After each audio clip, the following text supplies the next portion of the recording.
what I think's super interesting is that my mom also has some memory loss and, is really struggling. She can't remember the conversations we had over and over and over again. But my mom grew up, she wasn't a homeschooler. She would have been a homeschooler, but If it she had didn't been a know it. thing, She right, didn't yeah, know that's right, that's homeschoolers, right. and we only knew one family who went to Christian school. But my mom got up every morning and she would have, devotions with each of her 4 children separately, before we went off to school.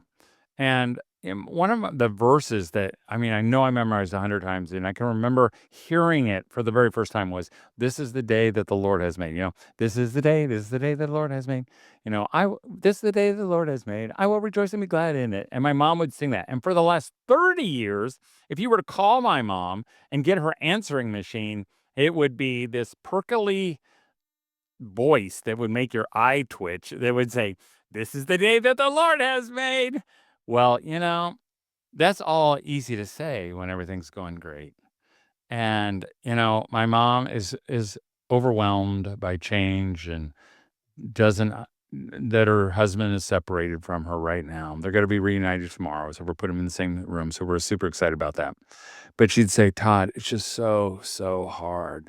And I'd say, "Mom, this is the day that the Lord has made. We will Okay, that makes me rejoice cry, that's and right, be that's glad right. in it." And she'd go, "Yeah, Todd, but it's so hard. It's easy for you to say." I said, and then I would say firmly, "Mom, you've said this for all our lives, and it is truth. This is the day that the Lord has made. We will rejoice and be glad in it. You get to see Dad today. You get to be, that heaven awaits for you." And then she would smile. That is homeschooling, really. We teach them these things. We teach them these biblical truths.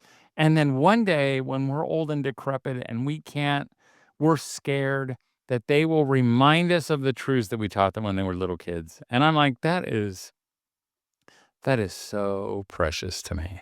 And, well, we have buried now all 4 of our parents, and I felt like Mm, going on that journey with them is like ushering them to the gates of heaven. We can't go with them, but we can walk with them there and make the journey a little more pleasant maybe, because yeah, those last years can be hard.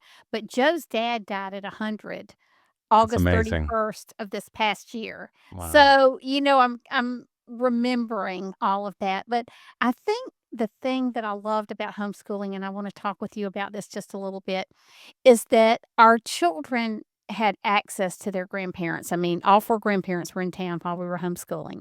They had so much time with them, and our parents really spoke so many things into their lives and did so many things with them and for them. And then as they got older, it was interesting. John, my middle son was an attorney, and Ty was a medical device salesman at the time. Lizzie was still in college. But, John was helping dad take care of some legal things, whereas daddy had helped John with law school. And Ty was finding the right doctors for my dad and for Joe's mom. And it was dad who had helped Ty really get a start in the medical device field. I mean, so is that generational kingdom part of homeschooling that I think it's gonna make me cry that I think I love the most. Mm. And, I just remember, "Oh gosh, what is wrong with me?" See, you bring this side out of in me, Todd. Well, let's talk about algebra, and let's see if the tears flow during that time. Because that's not the stuff that matters. That is not the That's but, right. sometimes in homeschooling, you think that it is.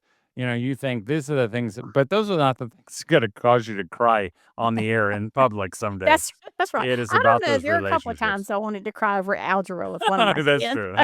That is a good point. That is a good one.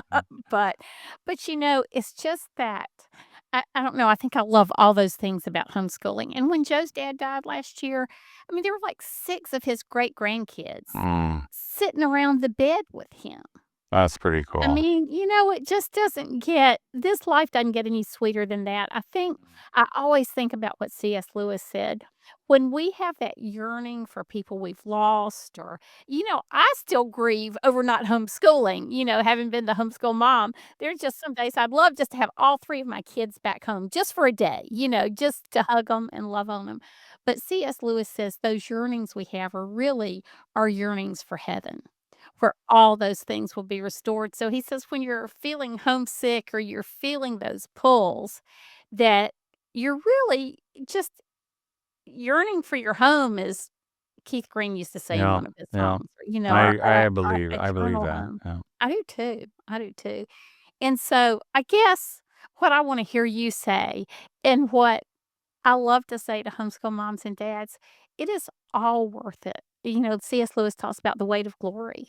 And because one day, I mean, if this is life is all there is, homeschooling may not be worth it. Because you love it, but it's hard work. And at some points, it just rips your heart right out of you. And, but knowing that there's eternity in the horizon, and that it's that eternal perspective that makes it all so precious. I agree, I agree. I could break into "It Will Be Worth It All" right now. Do Oh, it, do no. it, because I am not gonna It sing on air. will be worth it. No, okay.